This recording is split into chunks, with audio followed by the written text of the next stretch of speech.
I've been trying to get my friends into anime for a long time now, and why not? Anime is great, isn't it?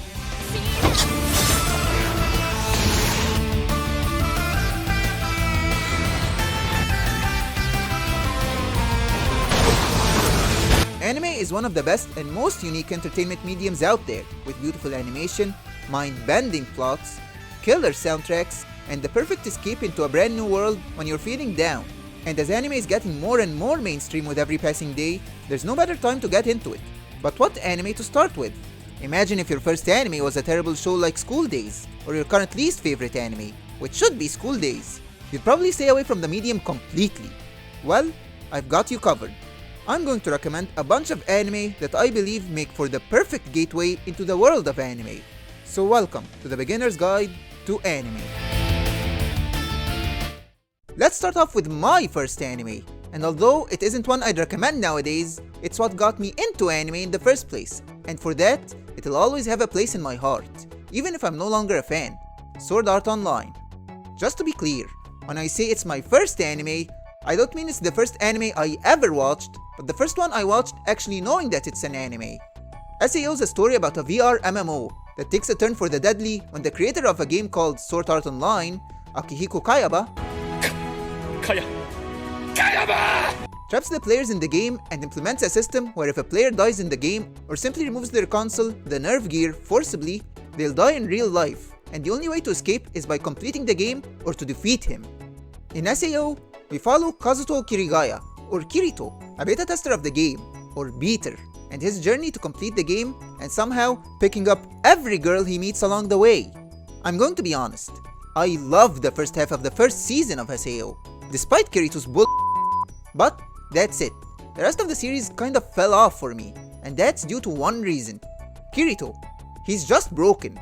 Of course, teenager Enio loved how edgy he is with his black coat and his unique ability to handle two swords. But looking back on it, he's just OP as Just the scene where he saves Yui by becoming a genius programmer alone tells you how broken he is. Its villains were also questionable at best.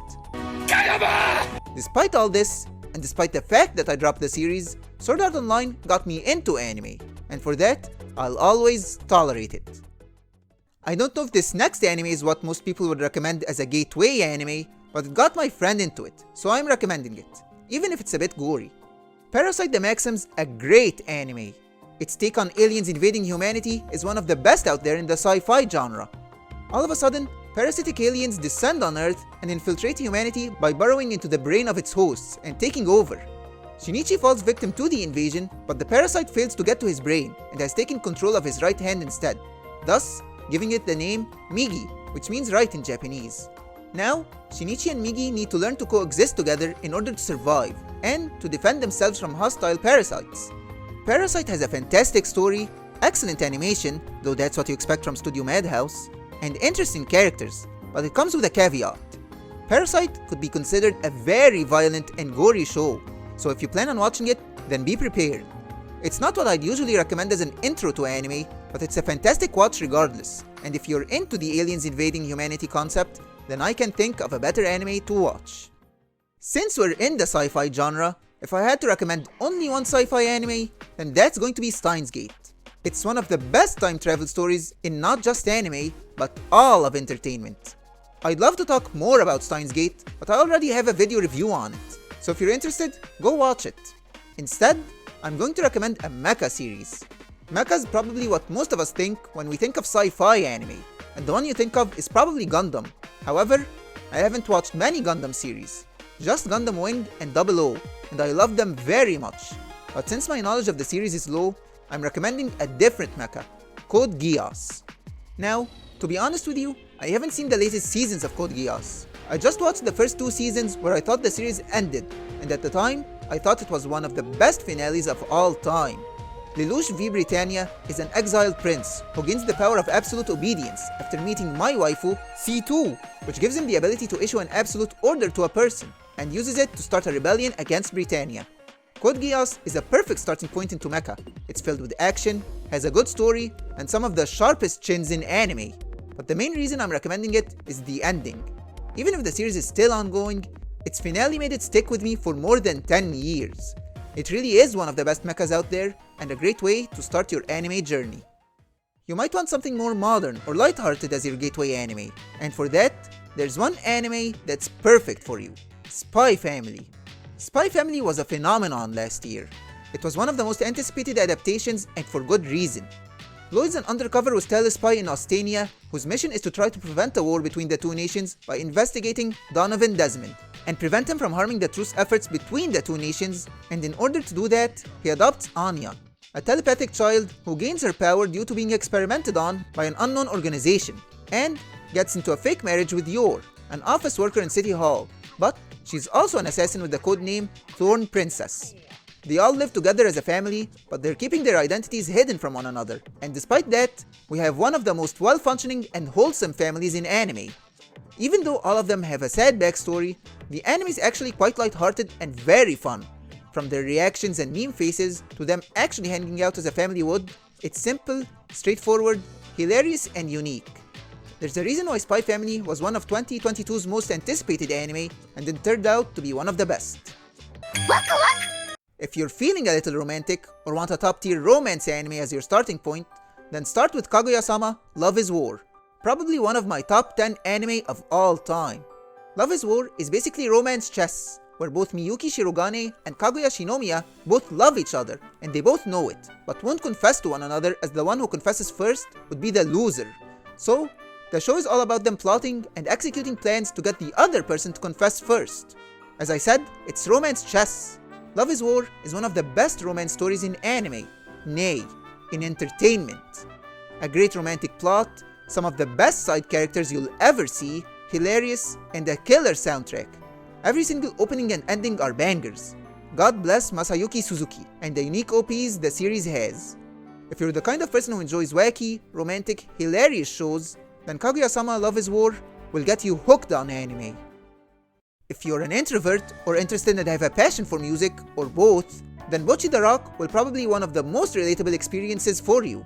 Same as Steins Gate, I have a video out about Bocchi the Rock, where I heap on it its due praises, and explain why it's my anime of the year. So if you want to know more about one of the most hilariously relatable anime out there, then go watch my video, it'll help me out a ton. Thanks!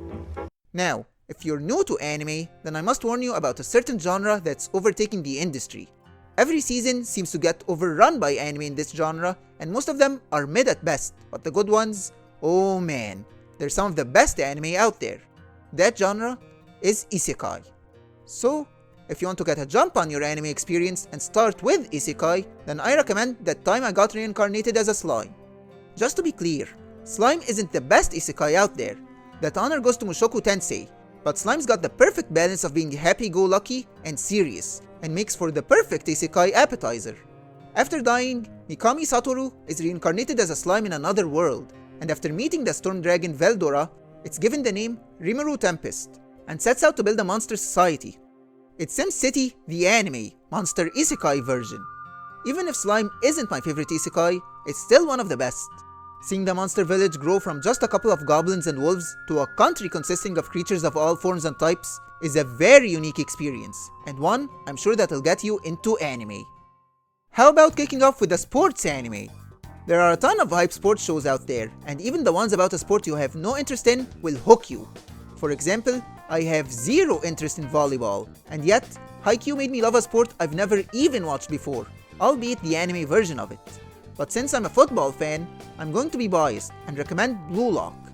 Most anime entries in the sports genre fixate on the power of friendship and how to work together as a team, but not BlueLock.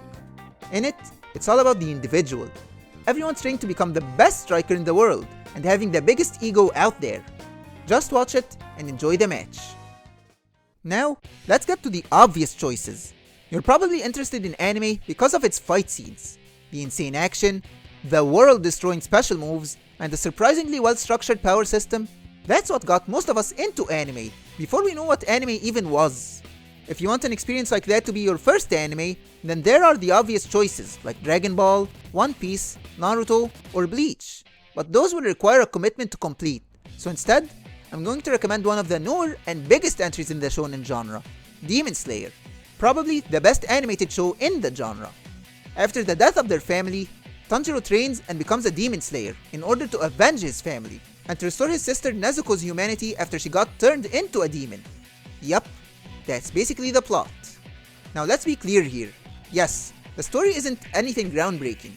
However, it's executed very well, and I don't understand the hate it gets for that.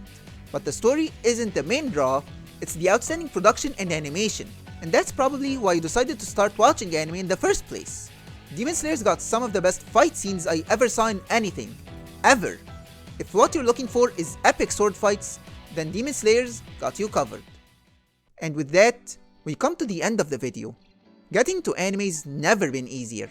It's becoming mainstream more and more with each day, and now's the perfect time to get into anime and its amazing library of shows.